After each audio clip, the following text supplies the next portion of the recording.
ధర్మ ఎస్ఐ. చెప్పండి, ఏం కావాలి? మొన్న మీ కాలనీలో చనిపోయిన సంధ్య గురించి మాట్లాడటానికి వచ్చాను. ఒకే కాలనీలో ఉంటున్నాం తప్ప వాళ్ళకి మాకు అసలు ఏ పరిచయం లేదండి.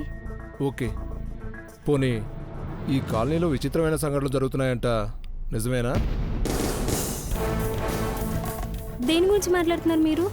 అదే, సంధ్య నార్మల్గా చనిపోలేదు, దెయ్యం చంపిందంటున్నారు, నిజమేనా? చూడండి, వాళ్ళకి మాకు అసలు పరిచయమే లేదంటే మీరు మళ్ళీ అదే క్వశ్చన్ అడుగుతారేంటి? ఈరోజు మార్నింగ్ మీరు ఆ ఇంట్లోకి వెళ్ళారంట కదా, లోపల ఏం జరిగిందో తెలుసుకుందామని.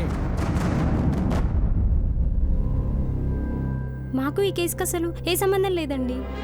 దయచేసి మమ్మల్ని విసిగించకండి ప్లీజ్. వెళ్ళండి వెళ్ళండి, ప్లీజ్ వెళ్ళండి ఇక్కడి నుంచి ప్లీజ్. హలో హలో హలో,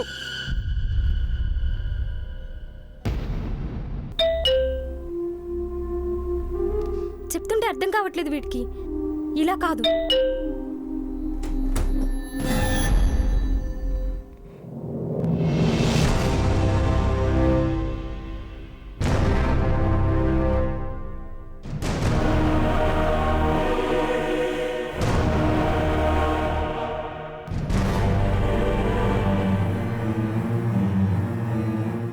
నాతో ఆడుకుంటున్నట్టున్నాడు.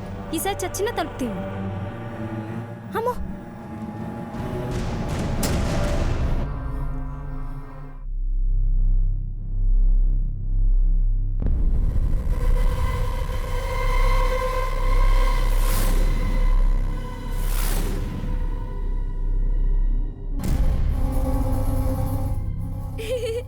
ఆంటీ మనల్ని చూడలేదు కదా.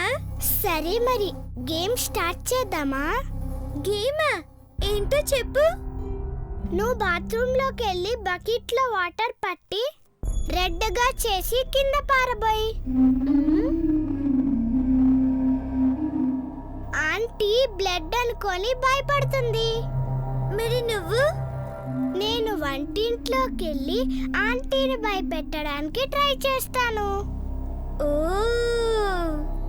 మనిద్దరిలో ఎవరు ఎక్కువగా భయపెడితే వాళ్ళే గెలిచినట్టు. ఓహో, గేమ్ బాగుంది. చెప్పింది ఫాస్ట్ గా చేసి ఇక్కడే కలవాలి. ఓకే.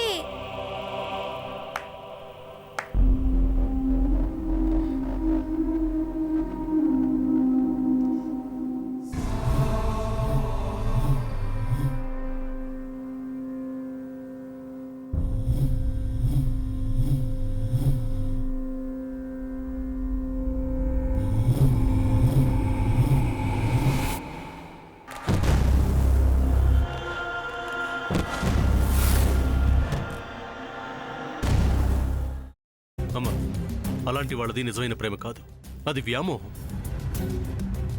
ఎగ్జాక్ట్లీ చిన్నత్త, నిజంగా ప్రేమించుకున్న వాళ్ళు అలా చేయరు. ఎంత మనసు విరిగిపోతే కన్న కూతుర్ని పట్టుకొని మా దృష్టిలో చచ్చిపోయా ఉంటుందా తల్లి? అది సరే అమ్మా, తన కూతురుతో తన ఆ మాట అనేటప్పుడు ఆమె మాటల్లో వ్యథ, కళ్ళల్లో బాధ గమనించావమ్మా? పెద్దబాబుకు బర్త్డే విషెస్ చెప్పు కూడా వెళ్ళాం కదా. ఊరికే ఎలా కాలిపోతుంది? మంట పెడితేనో పడితేనో తగలబడుతుంది.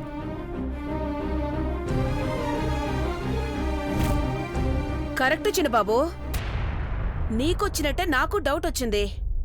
పార్వతే షర్టును తగలబెట్టిందనుకుంటా.